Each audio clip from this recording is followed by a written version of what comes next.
Starting with, take the correct option. Humayun was defeated by Sher Shah Suri. Akbar's religious discussion took place at the Ibadat Khana. These are the multiple choice questions. In which language did Babur write his autobiography? It was Turkish.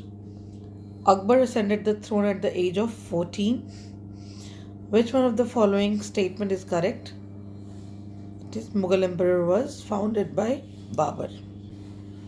Coming with the fill in the blanks, all these colored Baram, Shah Jahan, Aurangzeb, Bahadur Shah Zafar, civil and military. These are the answers to the fill in the blanks question. Baram Khan was Akbar's guardian. Pickup throne was made for Shah Jahan.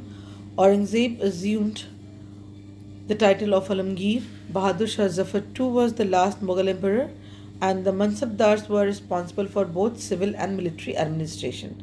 Now coming to true and false.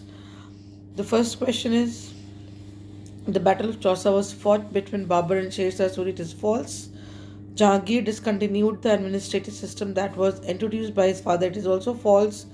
Deen-e-Ilahi was the socio-religious path started by Akbar. It is very, very true.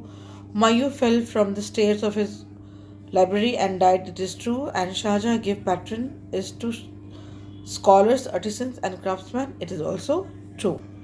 Now coming to answer in brief. What was Deen-e-Ilahi and who started it? It was the socio-religious path started by Akbar. Coming to second question, why is Shah Jahan known as Engineer King? He is known as an Engineer King because he had made so many buildings and monuments.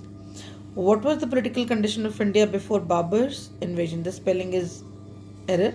It will be Babur's, like Babar and apostrophe S. Okay. So moving forward, the political condition of India before Babur was pretty unstable.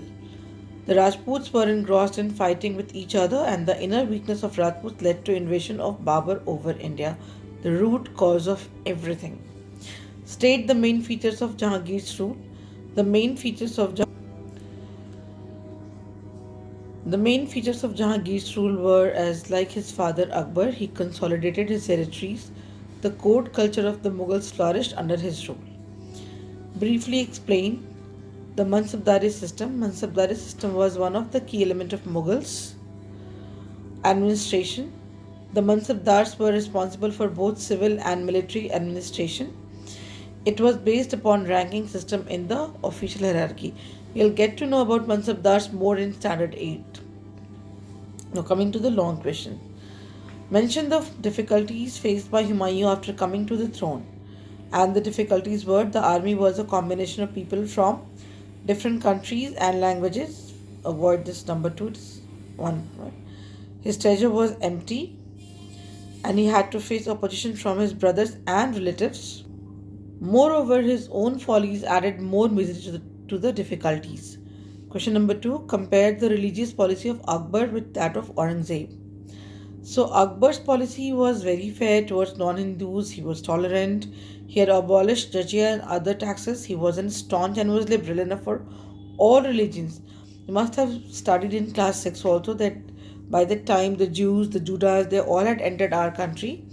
So he had established Deen-e-Ilahi, which was a socio-cultural path for all religions, whereas Aurangzeb was a staunch Muslim and highly intolerant ruler.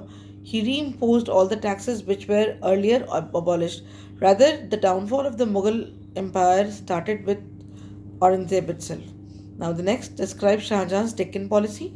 Shah Jahan arrived in 1616 in Deccan and defeated Malik Akbar. The latter was forced to become a tributary vassal. In the year 1635, Shah Jahan marched to Deccan kingdom in person and conquered Nizam Shah's and Bijapur kingdom. This was his Deccan policy. Deccan, you understand? I think on the map of India, this peninsula plateau has 2 parts.